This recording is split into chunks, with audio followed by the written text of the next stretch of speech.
लोकसभा चुनाव के 5वें चरण के लिए भाजपा एक्शन मोड में नजर आ रही है। यही कारण है कि पार्टी के राष्ट्रीय अध्यक्ष खुद बिहार आकर चुनावी जनसभा कर रहे हैं। ऐसे में आज शिवहर लोकसभा क्षेत्र के शिकारगंज हाई स्कूल मैदान में भाजपा के राष्ट्रीय अध्यक्ष श्री जेपी नड्डा एक आम सभा को संबोधित करते हुए लवली आनंद के लिए वोट अपील करते हुए बीजेपी के राष्ट्रीय अध्यक्ष जेपी नड्डा ने राजद और कांग्रेस पर जमकर हमला बोला। नड्डा ने इंडी गठबंधन पर जमकर निशाना साधा और कहा कि राजद यानी आरजेडी का असली मतलब है आर से रिश्वतखोरी, जे से जंगलराज और ड से दलदल। इसके अलावा उन्होंने कांग्रेस के घोटालों का भी जिक्र करते हुए कहा कि चाहे पाताल हो या समुद्र, अंतरिक्ष और जमीन में कांग्रेस ने हर जगह घोटाले किए। इन्होंने ऐसी कोई जगह नहीं छोड़ी जहां घोटाला न किया हो। हद तो तन हो गई जब इनके सहयोगी लालू जी चारा तक खा गए, नौकरी के नाम पर जमीन ली। कोई पार्टी नहीं है, ये भ्रष्टाचारी पार्टी है। सब भ्रष्टाचार में सब भ्रष्टाचार, ऊपर से नीचे तक भ्रष्टाचार। बोलो कोयला घोटाला किया था कि नहीं किया था? बोलो चीनी घोटाला किया था कि नहीं किया था? जरा जोर से बोलो यार, इनकी बेचैनी तो बताओ। कोयला घोटाला किया था कि नहीं किया था? चीनी घोटाला किया था कि नहीं किया था? चावल घोटाला किया था कि नहीं किया था? और समुद्र का पनडुब्बी घोटाला किया था कि नहीं किया था? अब बोलो अंतरिक्ष में पूंजी घोटाला किया था कि नहीं किया था? और अब बताओ हवा में हेलीकॉप्टर का वेस्टलैंड का घोटाला किया था कि नहीं किया था? तो कोयला लिया पाताल से, पनडुब्बी का घोटाला किया समुद्र में, 2G का घोटाला किया अंतरिक्ष में, हेलीकॉप्टर का घोटाला किया हवा में, चावल का घोटाला किया जमीन में। कोई जगह छोड़ी ही नहीं, सब जगह घोटाला ही घोटाला। जो वहाँ के इस शिवहर की पावन धरती पे हमारे जनता जनार्दन को संबोधित करे, आदरणीय धर्मशिला गुप्ता जी।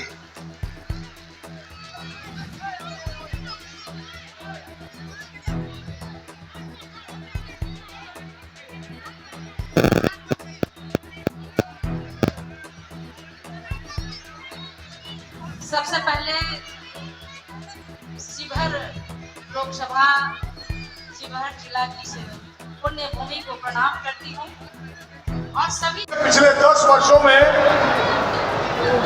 सर्जन हिताय सर्जन सुखाय के रूप में जितना काम हुआ है, जितनी योजनाएं आम जनों के लिए चलाई गई हैं, शायद पिछले 60 वर्षों में 65 वर्षों में कभी भी इस तरह से आम आदमी के लिए किसी सरकार ने नहीं सोचा हो।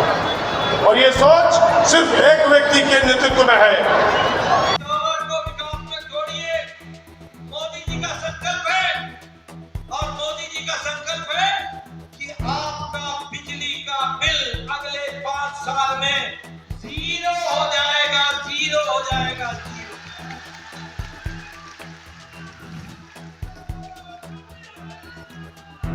प्रधानमंत्री सूर्य घर मुफ्त बिजली योजना, प्रधानमंत्री सूर्य हर घर बिजली मुफ्त योजना। हर घर पर सौर ऊर्जा लगेगी, हर घर पर। उस सौर ऊर्जा से बिजली पैदा होगी, आपके घर को बिजली उसी से निकलेगी, और जो आपसे खपत नहीं होगा वह बिजली सरकार खरीद लेगी और आपको आमदनी का जरिया हो जाएगा। ये प्रधानमंत्री सूर्य घर योजना, ये विकास की योजना है। मैं यहाँ ये भी बोलना चाहता हूँ मित्रों, मैं शिवहर में आया हूँ तो बड़े फख्र से बोलना चाहता हूँ, ये आयुष्मान भारत, यहाँ कितने विधायक बैठे हैं इनसे पूछना, लवली जी से भी पूछिएगा। 10 साल पहले आप चिट्ठी लिखा करती थी, प्रधानमंत्री जी, मुख्यमंत्री जी, मेरे इलाके में एक गरीब व्यक्ति को कैंसर हो गया है, उसके इलाज के लिए पैसे नहीं है, वो उसका जमीन बिक जाएगा, उसका मकान बिक जाएगा, वो गरीब आदमी को कोई देखने वाला नहीं है, कृपया 2 लाख दीजिए, कृपया 1.5 लाख दीजिए, कृपया 1 लाख दीजिए। ऐसी चिट्ठियां आप लिखा करते थे, लेकिन मोदी जी ने 10 करोड़ 74 लाख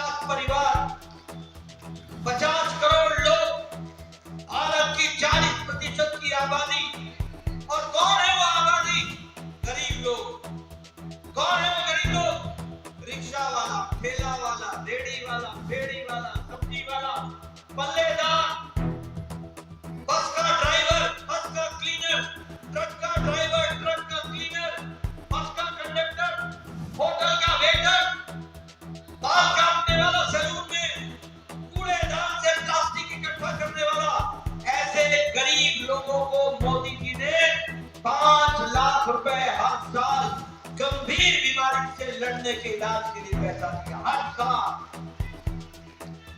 और मित्रों मित्रों मित्रों मैं आपको बताना चाहता हूं, आप डंके की चोट पर दुनिया को बता सकते हो कि दुनिया का सबसे बड़ा हेल्थ कवरेज प्रोग्राम है तो आयुष्मान भारत है, मोदी जी के नेतृत्व में चलने वाला। मित्रों, अब एक खुशखबरी और सुनाना चाहता हूं,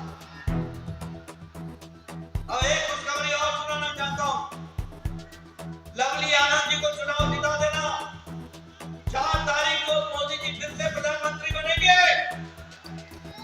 और इस देश का कोई भी व्यक्ति जिसकी उम्र 70 साल से ऊपर हो, कोई भी बहन जो 69 की हो, वो 1 साल बाद 70 की हो जाएगी।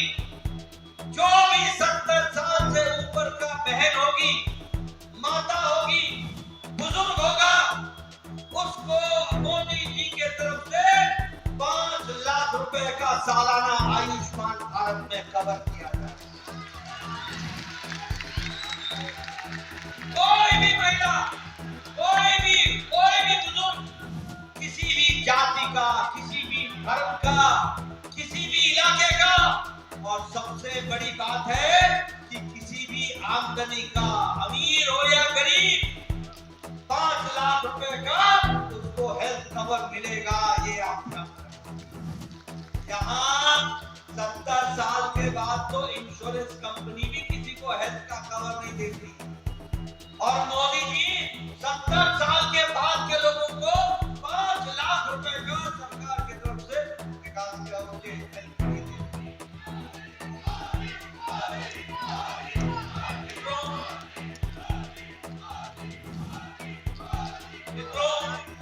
आप एक बात बताओ, मोदी जी के राज में बिहार का विकास हुआ कि नहीं हुआ? आप एक बात बताओ, हाईवे बने कि नहीं बने? आप बताओ, 4 लेन बना कि नहीं बना? आप बताओ, ये गांधी सेतु बना कि नहीं बना? आप बताओ, याद है पहले घाट, याद है वो एलसीटी घाट, जब आप बच्चा बाबू के जहाज पर चढ़ करके इधर से उधर जाया करते थे। आज पटना के इस तरफ भी सेतु, उस तरफ भी सेतु, विकास ही विकास। बोलो, हर नदी के ऊपर पुल बन रहा है कि नहीं बन रहा है? ब्रिज बन रहा है कि नहीं बन रहा है? मोदी जी ने तय किया है कि हम इंफ्रास्ट्रक्चर पर, हम मौलिक विकास पर 1 साल के अंदर 10 लाख करोड़ रुपए लगा करके विकास को आगे बढ़ा देंगे।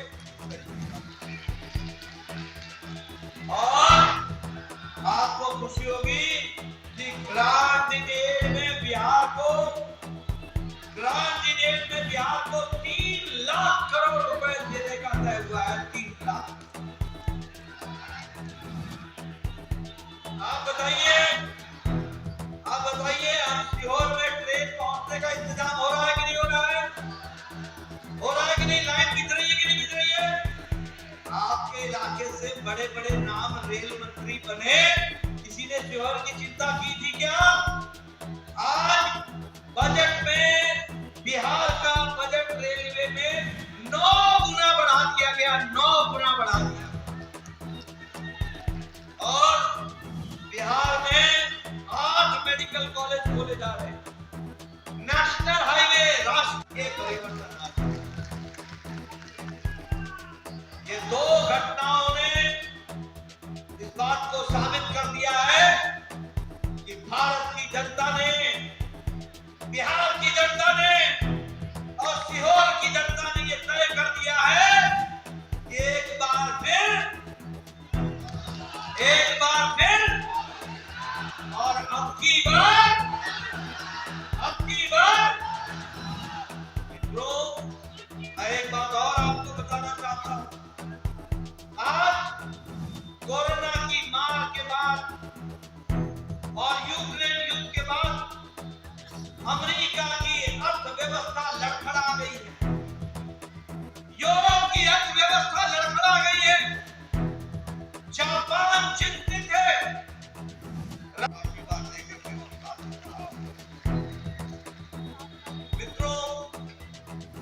आप सब लोगों ने बहुत ही शांति से लवली आनंद जी की बात सुनी, हमारे विधायकों की बात सुनी, तारकिशोर प्रसाद जी की बात सुनी। मैं आप लोगों के साथ सिर्फ कुछ मूल बातों को रखना चाहता हूं। यह चुनाव देश का चुनाव, यह चुनाव देश के सबसे बड़े पंचायत का चुनाव, यह चुनाव देश को नई दिशा देने वाला चुनाव। और मैं यहां यह भी कहना चाहता हूं कि भारत ने पिछले 10 साल में 2 महत्वपूर्ण घटनाएं देखी हैं, 2 महत्वपूर्ण घटनाएं। एक घटना जो 10 साल पहले हमारा साधारण व्यक्ति, हमारा साधारण मानवी, हमारे देश का साधारण मनुष्य, हमारे देश का साधारण नागरिक ये मान बैठा था कि इस देश में कुछ बदलने वाला नहीं है, सब ऐसे ही चलेगा, सब राजनेता बेईमान हैं, कुछ बदलेगा नहीं, राजनीति परिवर्तन का माध्यम नहीं होगी। लोगों को सत्ता और राजनीति पर अविश्वास हो गया था, विश्वास टूट गया था और भारत देश की छवि एक पिछड़ू देश की, एक भ्रष्टाचारी देश की, एक अविकसित देश की, एक लोगों के साथ एक साधारण तरीके से भारत के मानवी के मन में बैठ चुका था कि भारत आगे नहीं बढ़ सकता है। लेकिन 10 साल के अंदर मोदी जी के नेतृत्व ने देश में यह भरोसा दिलाया, देश में यह विश्वास पैदा किया, देश को आत्मविश्वास से जागृत किया कि आज ये चुनाव सिर्फ लवली आनंद का चुनाव नहीं रह गया, यह चुनाव मोदी जी के नेतृत्व में विकसित भारत के संकल्प को पूरा करने का चुनाव हो गया।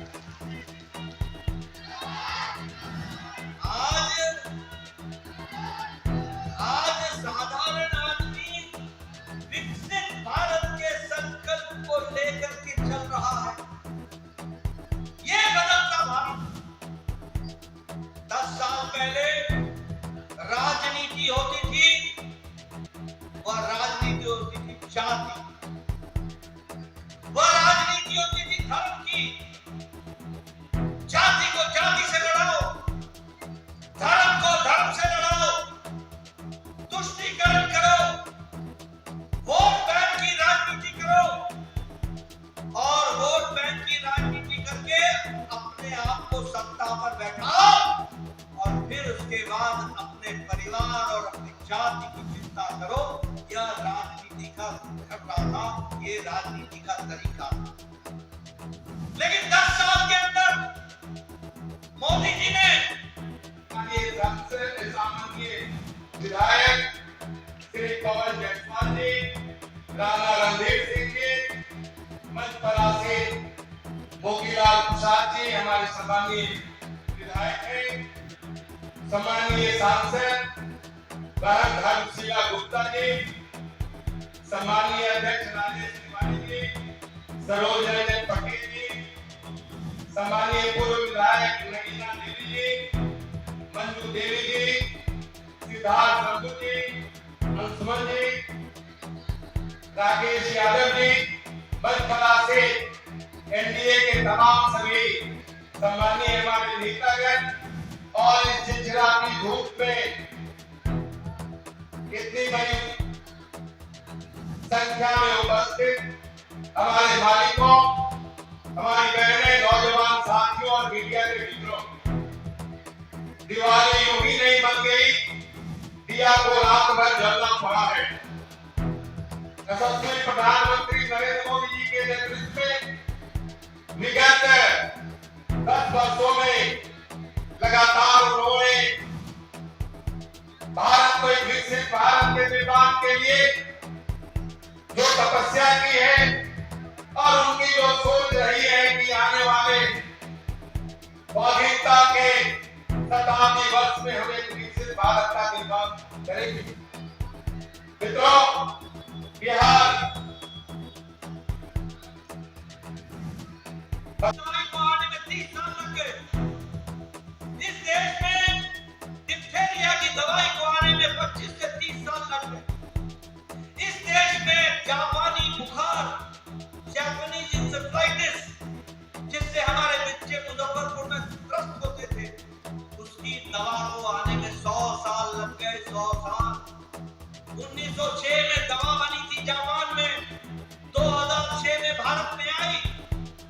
लेकिन आपको जानकर के खुशी होगी कि मोदी जी के नेतृत्व में आज भारत दवाई बनाने में दुनिया में दूसरे नंबर का देश हो गया। दूसरे नंबर का। आज सबसे सस्ती और असरदार दवा आज भारत बना रहा है।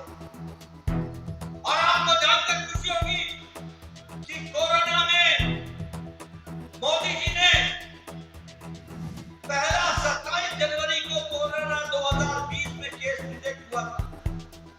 अप्रैल महीने में मोदी जी ने 20 अप्रैल को टास्क फोर्स बैठाया और 9 महीने के अंदर भारत ने एक नहीं 2 वैक्सीन बना करके दी। 2 वैक्सीन। और आप जो बैठे हैं ना बिना मास्क के, 220 crore double dose with booster लगाकर दुनिया का सबसे बड़ा और सबसे तेज गति का वैक्सीनेशन प्रोग्राम मोदी जी ने करके दिया और इस देश के 140 करोड़ जनता। मित्रों, ये है हमारी कहानी। हम स्टील में, इस्पात बनाने में दूसरे नंबर के हो गए। नहीं तो स्टील का रॉ मटेरियल चाइना से आता था। और आपको एक खुशखबरी और देना चाहता हूं, भारत की ताकत को पहचानो। आपके हाथ में जो मोबाइल है, चेक कर लेना।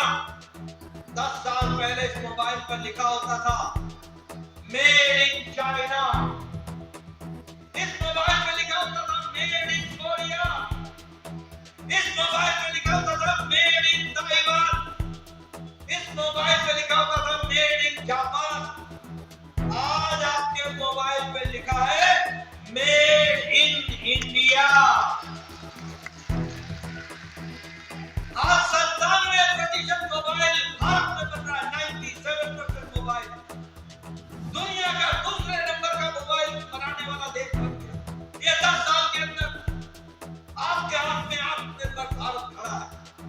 आपके हाथ में आपके आत्मनिर्भर का मोबाइल है आपके हाथ। ये फर्क है।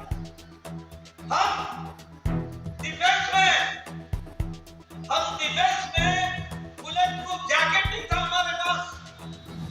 हमारे पास लड़ाकू विमान खत्म हो गए थे। हमारे पास मशीन गन नहीं थी, ऑटोमेटिक मशीन गन। आपको जानकर खुशी होगी कि आज भारत बुलेट प्रूफ जैकेट दुनिया के देशों को दे रहा है और आत्मनिर्भर आज हो गया। आज हेलीकॉप्टर बना रहा है, आज अपने एरोप्लेन बना रहा है, आज स्वदेशी एरोप्लेन फाइटर बन रहा है। यह परिस्थितियां मैं यहाँ ये भी आपको बताना चाहूंगा। गांव, गरीब, वंचित, पीड़ित, शोषित, दलित, युवा, किसान, अगर इनको किसी ने भी ताकत दी है तो मोदी जी की नीतियों ने ताकत दी है। ये भी हमको मित्रों, 80 करोड़ की जनता को प्रधानमंत्री गरीब कल्याण अन्न योजना, 80 करोड़ की जनता। और आपके बिहार में 8 करोड़ 70 लाख लोगों को प्रति महीने मोदी जी की तरफ से 5 किलो गेहूं या 5 किलो चावल और 1 किलो दाल दिया जा रहा है। ये याद। और खुशखबरी ये है कि भारत के 25 करोड़ लोग आज गरीबी की रेखा गरीब कल्याण अन्न योजना के कारण। और मेरी बात और याद रखिएगा, अगले 5 साल तक मोदी जी के नेतृत्व में प्रधानमंत्री गरीब कल्याण अन्न योजना चलता रहेगा और आपको मिलता रहेगा, ये भी आप मित्रों। कभी आपने सोचा था कि किसान को हर चौथे महीने 2-2 हजार रुपए उसके खाते में आएंगे? कभी सोचा था? 12 करोड़ किसान को प्रधानमंत्री किसान सम्मान निधि में मोदी जी एक बटन दबाते हैं और 11 करोड़ किसानों के खाते में हर चौथे महीने में 2-2 हजार रुपए पहुंच जाता है। ये बदलता भारत। और आपको जानकर खुशी होगी कि 80 लाख किसान बिहार के हैं जिनको किसान सम्मान निधि मिल रहा है, यानी लगभग रीचिंग 1 करोड़ लोगों को ये मिल रहा है। ये भी आप ध्यान में रखें। और मित्रों, मोदी जी ने तय किया है कि दाल में, दलहन में और तेल में, तिलहन में भारत अगले 5 साल में आत्मनिर्भर हो जाएगा। अब हमको किसी की जरूरत नहीं होगी, हम आत्मनिर्भर हो जाएंगे। और श्रीअन्न में, मोटा अनाज में भारत दुनिया का हब बनेगा, ये भी हम लोगों ने तय किया। मैं यहाँ ये भी आपसे चर्चा करना चाहता हूँ। लवली आनंद जी विधायक रही हैं, सांसद रही हैं, आनंद मोहन जी सांसद रहे, विधायक रहे हैं, हमारे जायसवाल जी विधायक हैं, हमारे सब स्थानीय विधायक हैं। इनसे पूछिए, मैं 1993 में पहली बार विधायक बन गया था। 1993 उस जमाने में मेरा वीडियो मेरे पास आके बोलता था, नड्डा साहब आपको एक खुशखबरी सुनानी है। मैं बताता हूँ बार बार। मैं बोलता था, सुना भाई क्या है खुशखबरी? बोलता था कि आपको एक पंचायत में प्रसाद जी, शिवजी राय जी, श्रीमती नगीना देवी जी, श्री ठाकुर राज रत्नाकर जी, हमारे श्री सरोज रंजन पटेल जी, सिद्धार्थ शंभू जी, आशुतोष शंकर सिंह जी, विकास कुमार सिंह जी, राजेश तिवारी जी, नीरज कुमार सिंह जी, मंजू देवी जी, सियाराम शाह जी, संजीव पांडे जी, रोहित चंद्रा जी, मंच पर विराजमान सभी सम्मानित सज्जनवृंद और यहाँ इतनी बड़ी संख्या में आए हुए देवी और सज्जनों, मेरे युवा साथी और मीडिया, प्रिंट मीडिया के मेरे साथी, मैं जब आज शिवहर में आया हूं तो सबसे पहले आरजेडी, ये मालूम है इसका नाम क्या है? आरजेडी का नाम है रिश्वतखोरी जंगल राज दलदल।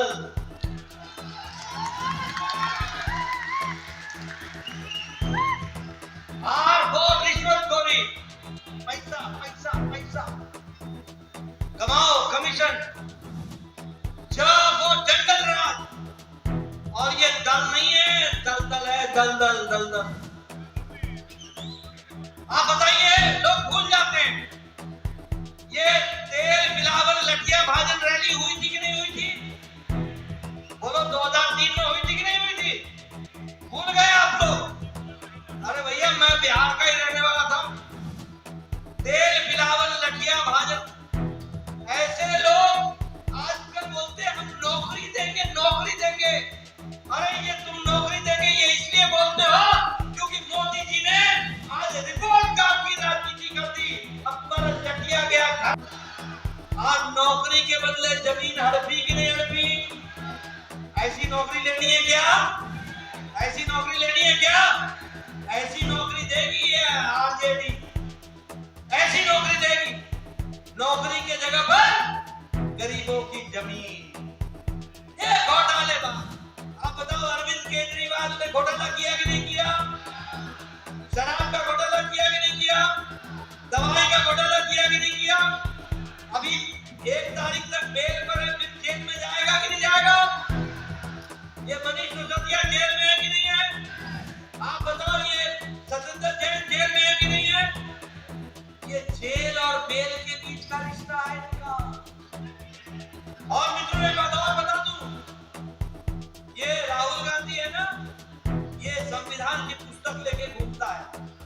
मैंने कहा पता नहीं तुम आप पढ़े कितने हो, लेकिन कम से कम संविधान तो पढ़ लो। बाबा साहब अम्बेडकर ने कहा है धर्म के नाम पर आरक्षण नहीं होगा, धर्म के नाम पर आरक्षण नहीं होगा। और मोदी जी ने कहा है जब तक मोदी जिंदा है और जब तक भारतीय जनता पार्टी है, कोई भी दलित का, आदिवासी का, पिछड़ा का, अति पिछड़ा का आरक्षण पर डाका नहीं डाल पाएगा।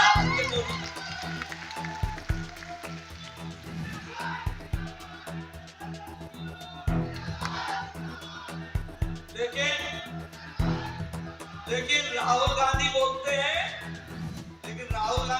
हैं कि इस पे डाका डल जाएगा। अब देखो, उल्टे चोर कोतवाल को डाले। आंध्र प्रदेश में तुमने मुस्लिमों को आरक्षण देने के लिए 4 बार दलितों के आरक्षण पर डाका डाला। 4 बार। कितनी बार? 4 बार। और हाई कोर्ट ने दलितों का आरक्षण बचाया। कर्नाटक में तुमने मुस्लिम को आरक्षण देने के लिए पिछड़ा और अति पिछड़ा के आरक्षण से 4% का डाका डाला। तुम डालो डाका और फिर बोलो उल्टे चोर कोतवाल को डालते। बोलो ऐसे लोग को आगे आने देना क्या? आने देना क्या? मैं एक बात और बोलना चाहता हूं, ये सारी पार्टियां राम विरोधी पार्टियां हैं। क्या है ये? ऐसे लोगों को लाओगे आगे? ये राम विरोधी कैसे हैं? सोनिया गांधी की सरकार ने यूपीए के टाइम में सुप्रीम कोर्ट में एफिडेविट डाला और कहा कि राम काल्पनिक है, राम का कोई ऐतिहासिक तथ्य नहीं है, राम का कोई वैज्ञानिक तथ्य नहीं है, इसलिए राम काल्पनिक है। और कपिल सिब्बल ने कहा कि राम जन्म